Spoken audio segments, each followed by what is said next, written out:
Killer. Hey, how you all going? Today I'm having a chat with Waxim Ulysses Mekanix, who goes by the name of Wax Mekanix for his artist name. He's recently released the Mobocracy, but this is not by far his first outing as a musician. He's been around for quite a while, so hopefully we can have a chat about all of that. Wax, cheers for joining me, man. Hey, thanks for having me. Even though we're quite separated geographically, I really love this format, especially during the pandemic. We can all get together and kind of act a bit normal. So this is great. And we've been talking a bit about doing this. So I'm really happy to be here and thank you. Yeah, no, me too, man. It's good. I've actually got to dive into the Mobocracy album. It's a great album, dude, but I want to start right back at the start. Can you tell me, how did you first get into heavy metal and hard rock music? Well, as you can tell, I'm not 25 years old. So the short version of a very long story. If it's all right, neither am I. You weathered years much better than I have. So I'm an American, for those that don't know that. And I grew up in the 60s and the 70s and the 80s in Pennsylvania, which is the eastern part of the United States. And I was consuming British rock, European rock, American rock, pop music on the radio, and all those kinds of things that implies, the 60s and the 70s. So I was a big fan of, for instance, stuff that was coming out of the UK and Europe and America. The 70s were big for me, and the 80s as well. So that kind of flavored that. And in 1980, I was a spry young man and formed a band with a couple of friends in the area, and we formed this band called Nitro.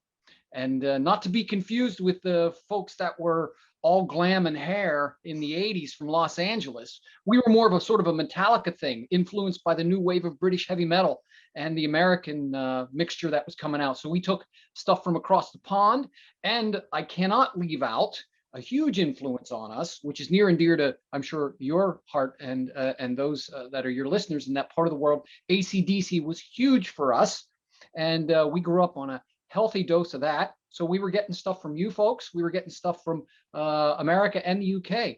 And we blended it into what was, I guess, categorized as America's answer to the new wave of British heavy metal. And in 1980, we formed, and in 82, we released our homemade EP, and then we were signed to a European label in 1983. And bang zoom, that's where we've gone. And we've been doing sort of we were doing sort of a Metallica kind of thing, although it wasn't that thrashy. We had more of a pop edge, but it was certainly early 80s stuff. Yeah. Well, I find that there's a new wave of British heavy metal at that time. I know they call it that, but that, as you mentioned at the start, the influences you said were pretty well what influenced the new wave of British heavy metal as well. So it would have been a really clean movement into that kind of genre as well for you. Right. Well, what we were doing was a bit unique in that we were bringing the British influences in, as well as pop influences and some American rock as well, like Aerosmith and Boston and Van Halen and Kansas and Styx. And the lead singer for Nitro is a fellow by the name of Dana Confer, and he had this huge Southern rock influence, and we were bringing some of that into it as well. So it was quite a cornucopia of influences, but predominantly we were really howling and slamming and thrashing around. That was really indicative of how we were channeling and filtering the new wave of British heavy metal and the stuff from the 70s as well. Deep Purple, Black Sabbath, Led Zeppelin, that kind of stuff. It would have felt really good and original too, being one of the forefront founders of that in America, running this real original sound and kind of mixing in these different influences and kind of having that time there with Nitro. What was that period of your life like with Nitro being early then? What was all that like experience for you? Well, we were young guys, and honestly, it was a do-it-yourself kind of thing. And we were not in New York. We were not in Los Angeles. So we were kind of in this weird, uncharted territory for folks in our area, which was, we were probably about 3 hours away from New York, but we never really did play in New York much. We played it a few times, but we were young guys in our 20s, and for some reason we decided that we wanted to be an original band, and we were playing covers and things like that in our live sets. We were gigging 3-4 nights a week. We weren't sleeping. We were drinking a lot of beer, eating a lot of crappy food on the road quite a bit. And all of the stuff that sort of was indicative of that age that we were at and the times we were in. It was before glam hit, so it was a lot of denim and leather and Motorhead. You know, we were fans of Motorhead as well, early Ozzy Osbourne, that kind of stuff. So we were really enjoying that. And lots of our fans were discovering the new wave of British heavy metal and those influences through us. And that was fun as well. So it was sort of, we were kind of felt like we were on the frontier a bit. We don't see ourselves as cutting edge as Metallica, Anthrax, or Megadeth or Slayer. Those are the four horsemen, right?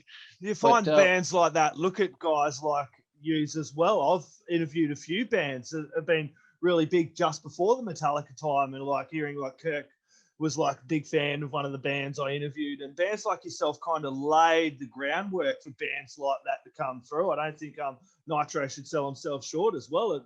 In Philadelphia, it would have been a little bit harder. As you said, New York, LA, if lights are all on them, but you would have had great bands like yourself through that time, really laying down some good groundwork for the bands to follow to kind of make the scene what it is today.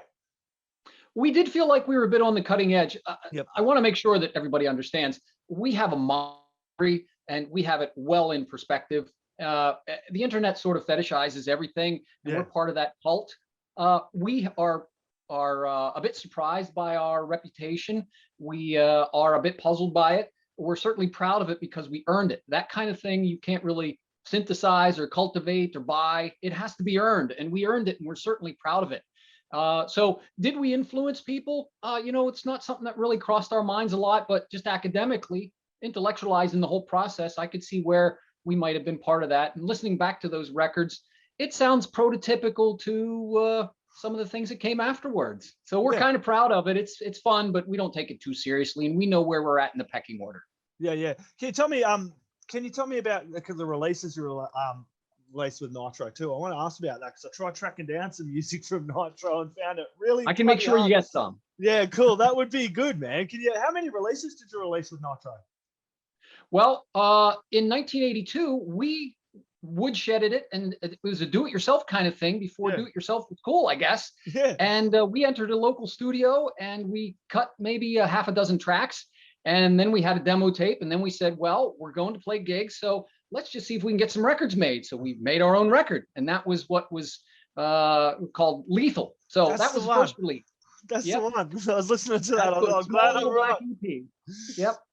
So and I'll make sure you get one of those, mate. I've got a few of them left. And that said, then we were industrious enough to not only sell it at gigs, but we got some distributors as well. And it ended up overseas, meaning UK and in Europe. And we made some charts and found ourselves, it was stunning. We found ourselves on the pages of Kerrang in about 1983. And we were just, over the moon about it. And at that point, then some labels came sniffing around, and then we were signed to Mausoleum Records out of Belgium in 1983. And we released an album called Lethal Plus 2, simply because they wanted to release Lethal. And then we said, nah, let's do something else. So we said, we have a few more tunes because we were beavering away in the studio. We said, put these two on it. And, we stretched ourselves creatively and called it Lethal Plus 2 because they wanted to call it Lethal, and we were pushing back a bit. That said, that one's what sort of got us known in other places of the world as well. And after that, then we went back to the studio and started recording some more stuff, and we never made another record in the 80s with the material that we had recorded, just a couple of albums worth of stuff, because Mausoleum didn't give us another album option, and we didn't get another deal. And we just didn't have that big next break, or we didn't create that next break, I think is really what happened. And then we went on about our lives, but then we had all this stuff that was kind of in the vault, if you will. And then when the internet came along, we had labels sort of coming around and saying, hey, you got anything else? We'd like to reissue this, or you have stuff in the vault. And we started to do that. And the first to approach us was Skull Records in Poland, which was Bart Gabriel. You may know Bart and Skull, and they wanted to put out a record by us. And so we released with them in, I believe it was 2013, Lethal Anthology. And that had all kinds of outtakes in it. And it was sort of like the definitive statement. And then we had a couple of other things in the vault, these records that we didn't release. And then I think in 2014, released an album on Blood and Iron and Metal Soldiers. And that was called Volatile Activity. So that was the quote unquote lost album, if you will. So that came out. And we've had a few reissues, which were assemblages of those records. And then we did a little bit more recording. I'm almost done. And we did some recording in 2012 of some new stuff and released a single along with the Blood and Iron Volatile Activity. And even though we've written a ton more tunes, we haven't released anything since. Yep. And that's when I started to sort of pile up tunes on my own, because myself and the guitarist John Hazel are the sort of creative engines of Nitro. So the songs begin to pile up, and then over time they accumulated to such a point that some of my friends in Philadelphia at Electric Talon Records asked me if I wanted to release a solo album, and I'd been gigging around as Wax Mekanix for quite a while, and then bang zoom, here we are with Mobocracy. Nitro is not defunct. Nitro still is a band. We don't have any immediate plans to tour or to record, but I'll be surprised if we don't do some of that in the future. So yeah, nice. We'll almost get into Mobocracy, but it would have been, I want to keep talking a little bit more about Nitro and when you first caught up after that period, because life does happen. You just kind of, life happens, and before you know, it's 10, 15 years later. It would have been good for you guys to catch up again creatively. I'm sure you would have caught each other socially over the years and that, but to sit down again and actually go, okay, then we got a bit of motivation to get some new work out and record again. It would have been really good to catch up again, and a whole different feeling as well after those years.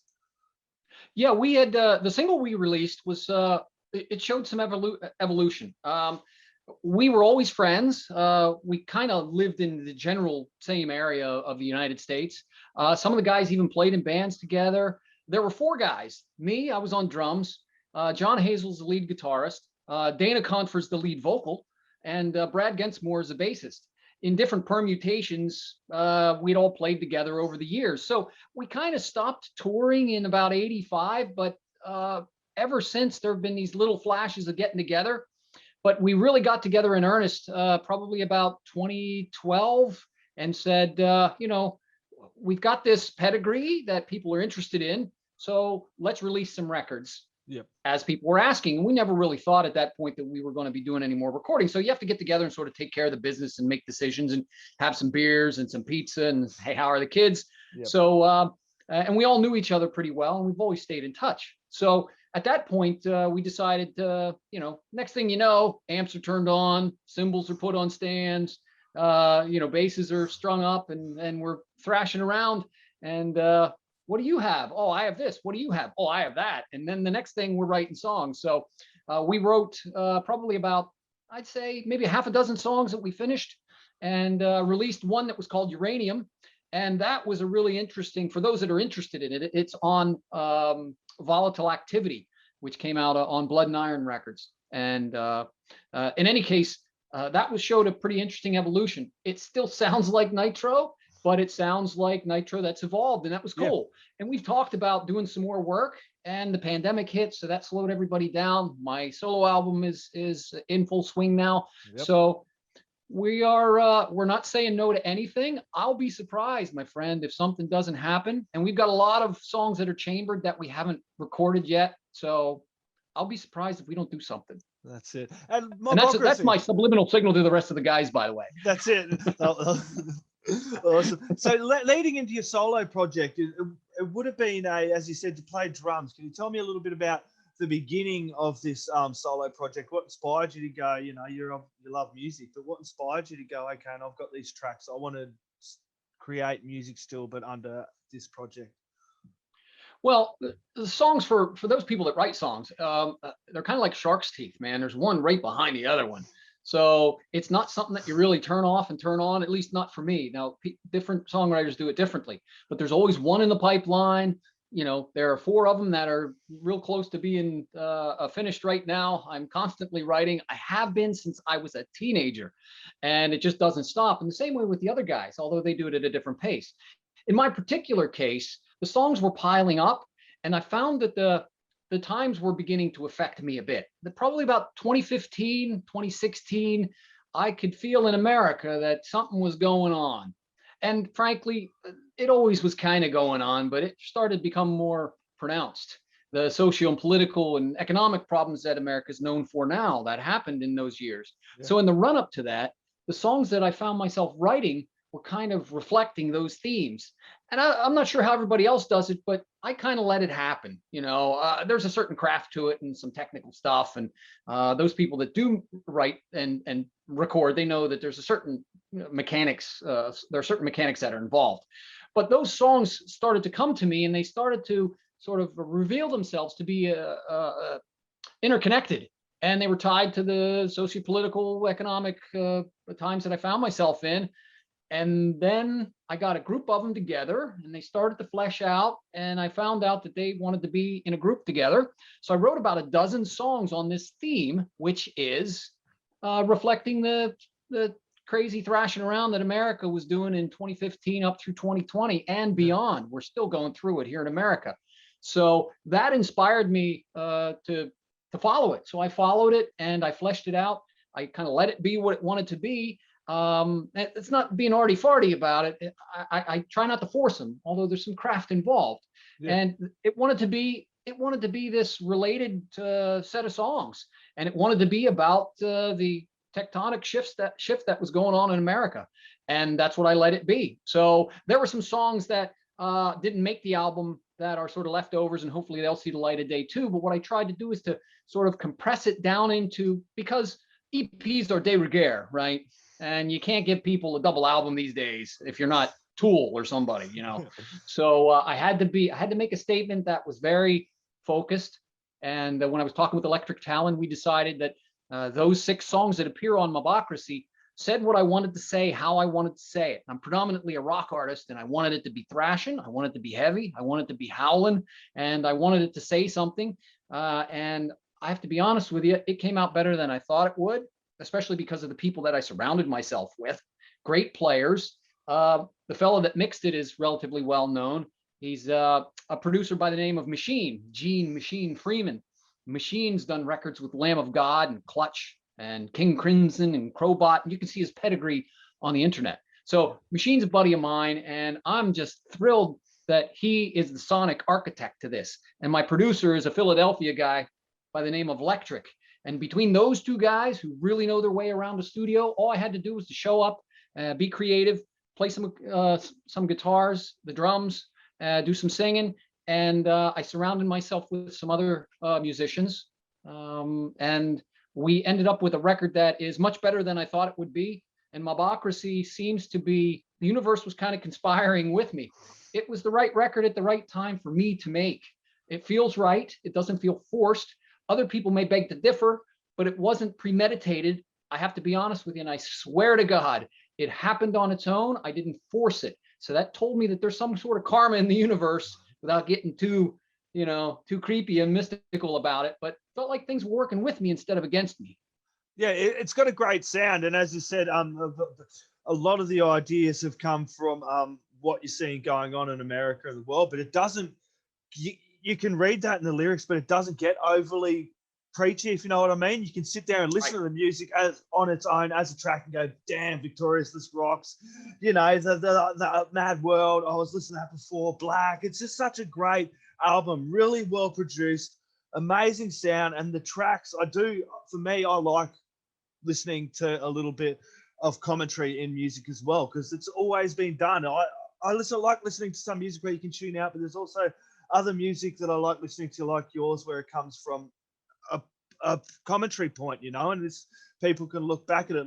Bob Dylan done it. I know more recently Rise Against do it. You look at Heavy Metal Truth Corroded, are a band from Adelaide, thrash metal band that have been around, that just about all their songs are political, you know, but then you can listen to them as like just a lover of music and not, you know what I mean? It can take 2 different meanings out of a song as well and enjoy it just as a listener or someone who's picking up those commentaries and those points in the track?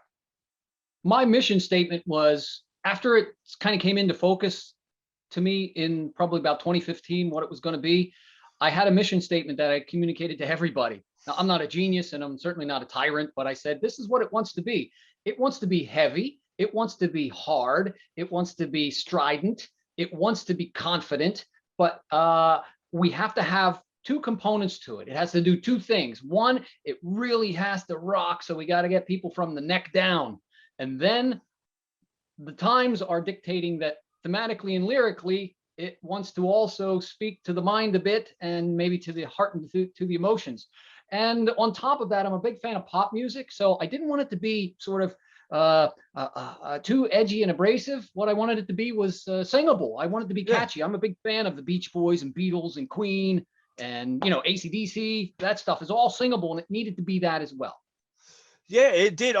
Now you said it, there was this one track and it kind of had that different beat and vibe to it. Like I picked up on some of the other tracks, I picked up that original new wave British heavy metal, you know, the roots of where you come from and everything. But then another one I heard, it kind of, as you said, it did have this kind of little bounce to it, and it was the vocal, even the vocal musical vocal styling was a little bit different as well. And I did pick that up as you just said that. Well, I'm really a fan of that. I wear that on my sleeve.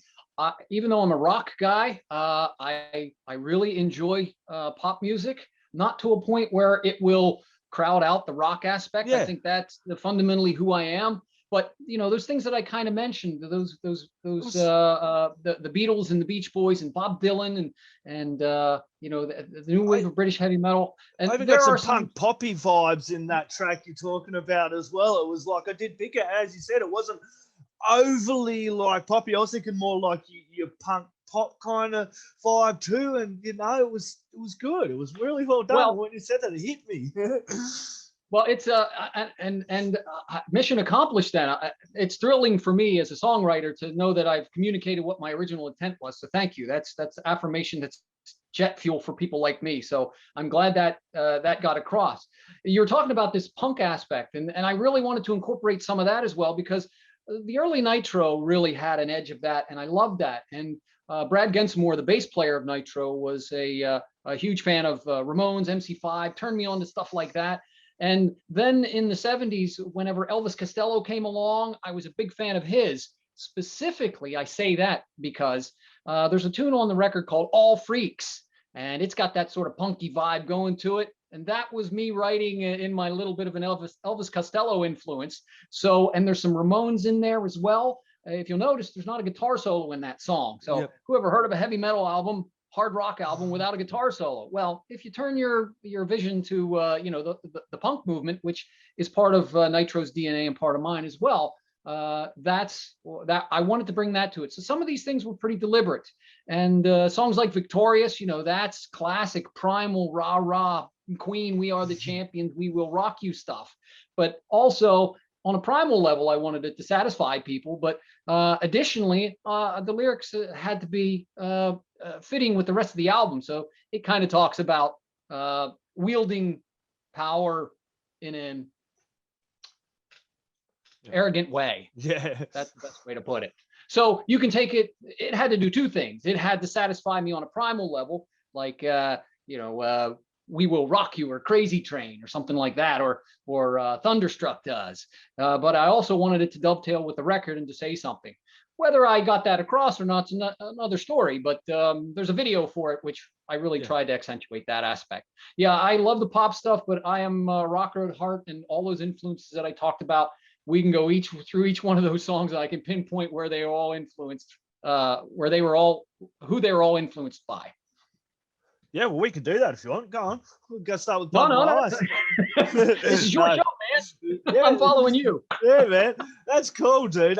Well, we will do that. I want to pick out two tracks for you that we can play with my show that we're going to chuck in with this interview.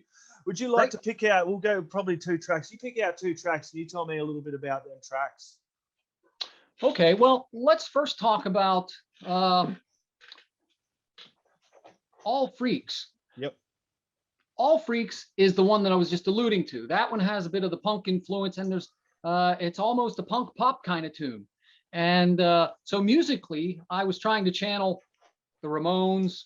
I was trying to channel Elvis Costello, but I also wanted to channel Motorhead. So wanted to make sure we had some of that in there. And about the time when I was writing this and recording it, unfortunately, the great Lemmy passed away. So at the very beginning, you'll hear me yelling, "I don't want to live forever." And additionally, throughout the whole record is weaved in and out some spoken stuff and some industrial elements. And that's to give it more of a modern edge, because I'm still a fan of that as well. And All Freaks has that. All Freaks is the one that doesn't have a guitar solo in it. It's got some time signature changes, and it's lyrically simply about conversations that we were having here in America. We were becoming really polarized. And because I didn't want the record to take a political stance, because I've been on both sides or both ends of the political spectrum. I've been conservative at certain times in my life, and I've been liberal at certain times in my life. And I certainly didn't want to make a record that offended anybody.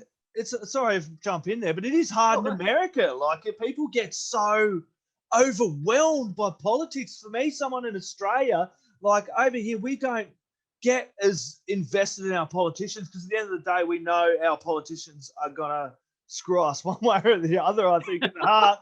And it doesn't matter which one's doing it, there's gonna be one doing it. But we don't get as invested in politics. It was really, for me, like, I'm not leaning, we don't need to, but for me, it was really weird sitting here in Australia watching the way America acted over politics, and was so, I'm not being judgmental, but there just seem to be a lot of ignorant people. They'll talk to people like you, and I've got a lot of American friends that go, "Well, I'm with you, Jai." But there just seems to be this whole, like, I'm all about politics, but they don't take the time to research anything, or to look into the facts, or to see what's going on in other worlds. Like, you know, we've got free health. If I'm sick, I want to go to a doctor and things like that. It's just, I can't, it was a weird time for me watching that. And it would have been even weirder for you. So there's been a lot of music that have come out that I've talked to bands that have had this political aspect to it, because it was a weird time, not only with Corona, but everyone was so hyped up about politics. Well, no offense taken, and frankly, I'm way ahead of you, and I agree with you. I have to be honest with you. As my Clark Kent, I get to travel the world for my professional work as well as for music. Yeah. So I've literally been all over the world. Haven't been to Australia yet, but my wife has family in Melbourne, so we feel like we're on the way once coronavirus clears up, I'm sure.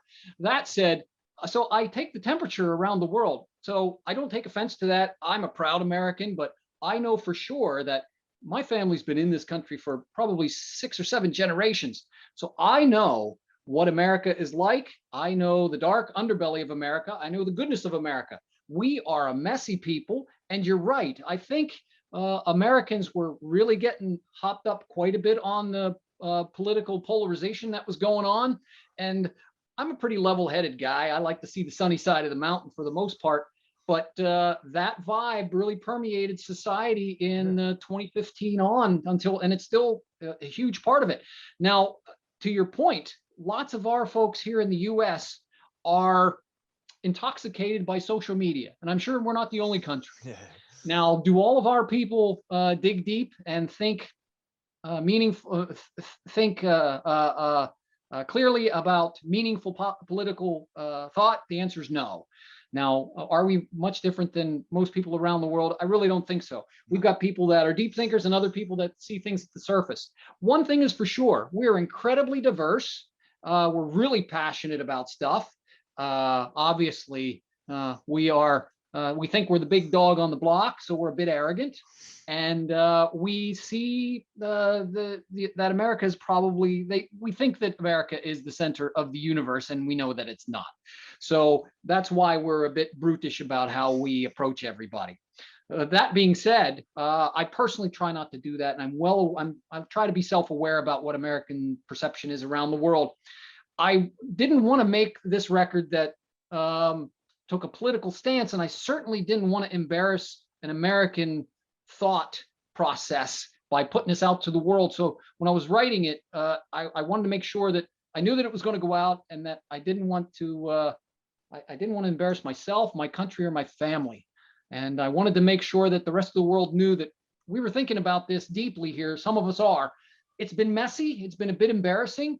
Our institutions have held. The American Constitution is strong. It's not that old of a constitution, obviously. We have our problems with healthcare. You know, there are all kinds of things. We could go down that rabbit hole, and boy, we could just fill up a whole hour about that. I know, we'll be here all day. And education, you know, all that stuff. Americans have to pay for education. Americans have to pay for healthcare. All those kinds of things that are in other countries that folks like you in Australia make it work so well and so easy. Why we're having such trouble with it is inherent to our history and the makeup of our population. We are incredibly diverse, and there's this browning of America that's happening now. And you've got a huge swath of America that doesn't want to see that happen. It's inevitable. Those that don't embrace it will be left behind. I think what we're seeing are the last gasps of white dominance in America, for whatever that's worth. If people agree with it or not, it's another story. It's inevitable. It's the same here in Australia. A lot of those points, we could go on all day, but it is the same here in Australia with those points. We have to come along to the game as well. You know, it's the same here in Australia. We're having these same racial issues as well in Australia that we really need to get behind as a world in general, and realize our countries like Australia, UK, US, we've all got that kind of similar problem there, as you're saying, that we've got to kind of come to the game. What the hell are we doing? We're not sticking our head in the sand. I've got Aboriginal daughters, for Christ's sake. You know what I mean? It's like, you know, so it's just the way the society is. We are an ingrained culture, and we're all in this together, just like a metal community. We're all in this together. Shape, color, creed. That's why when you see all the skulls in heavy metal and everything, because it doesn't matter. It's just a skull, right, mate. It doesn't matter which color it is. We're all together in this as a family. Let's go for the next track before we get lost in here, Wax. Sure. The next track that I wanted to talk about is Black. Yeah. Now, Black holds a special place in my heart for a couple of reasons. Sonically, I like it just because it's different. It blends some of the influences from the mid-70s, like mid-70s Zeppelin. If you go to like Zeppelin 4, on there you'll hear Stairway to Heaven, and you'll hear Rock and Roll, and you'll hear Black Dog and Misty Mountain Hop. All those things are pretty slamming once they get rolling. And then you'll hear Going to California. So I'm a big fan of that kind of thing as well. I was a big fan of Crosby, Stills and Nash, Neil Young, Bob Dylan. So, and some of that early Beatles stuff when they did like Rubber Soul. So I'm a big fan of acoustic music, but I didn't want to make a sappy song. I wanted to make a song that was fitting for the record. So I wanted to bring in, we were having this sort of xenophobic vibe against Muslim countries. Yeah. So I wanted to bring in a little bit of a Middle Eastern vibe into it. So when I was writing it, fun fact is I didn't write that one myself. There's an American band called Crowbot, and I wrote that with two of those guys. Now, Crowbot does this really funky, groovy, classic rock influenced kind of thing that is, they're signed to Mascot Records, and they're on about their fourth record. Really great guys. If you haven't heard of them, you should. In any case, I wrote it with two of those fellas. So I had this song that was pretty well together, and then I brought it to them, and they helped me flesh it out and make it a little more groovy. So the backing vocals on the whole album are done by the lead singer and me. The fella's name is Brandon Yeagley, and Chris Bishop. He helped on the guitars. So Black is special because of that, and it's also the last tune on the record because it kind of sums up the whole vibe of the record. And thematically, what it basically says is, hey, let's be careful about all these dark forces that are bearing down on us and that are pitting us against ourselves and against each other. Now, I've been around the world a few times, and I know one thing for sure. People are the same everywhere. No matter what color you are, no matter what religion you are, no matter what flag you fly, we all want the same things. We want love. We want happiness. We want our children to do better than what we did. And we want to be friends with our neighbors, and we want to see them succeed to a certain degree. That is universal. I've been everywhere other than Australia, frankly, and Antarctica. I think the only two continents I haven't been on. That said, I wanted Black to sort of sum all that up. So it's a way of summarizing how those dark forces can bear down on us if we're not keeping an eye on the inherent goodness that we have. So the lyrics were written as sort of a capstone, but musically I really like it because it's got that sort of Middle Eastern acoustic vibe without being sappy or sentimental. And I wanted to try to avoid that. So it took me a couple of shots to get it, but Brandon Yeagley and Chris Bishop helped out wonderfully on it. So we wrote that together, and that was great. Those are probably my two favorite songs on the album. There are some outtakes that didn't make it, and I'm going to let those lay for surprises for later on. But Black was definitely the red-headed stepchild, as we say here in the US, but one that I really like. Yeah, and I got one of them as well. Lax, this has been an absolute pleasure.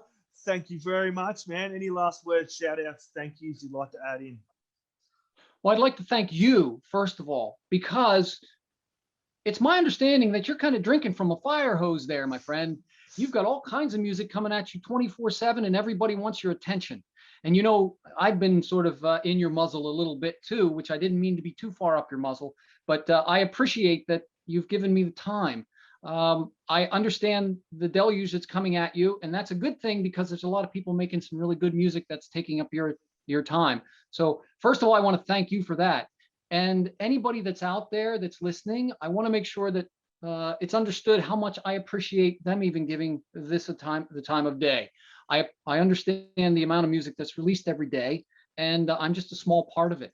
Most importantly, without getting too hippy-dippy about it, we've got some really huge challenges facing all of us.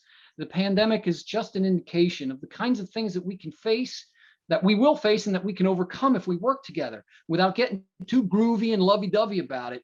This pandemic should be an indication that we need to pull together and that we are all one species on this planet, and we need to stop fighting each other. And I think I'm going to leave it at that. Wax, that's it. Spot on. We are a family. We're all together, one world. Thank you very much, my friend.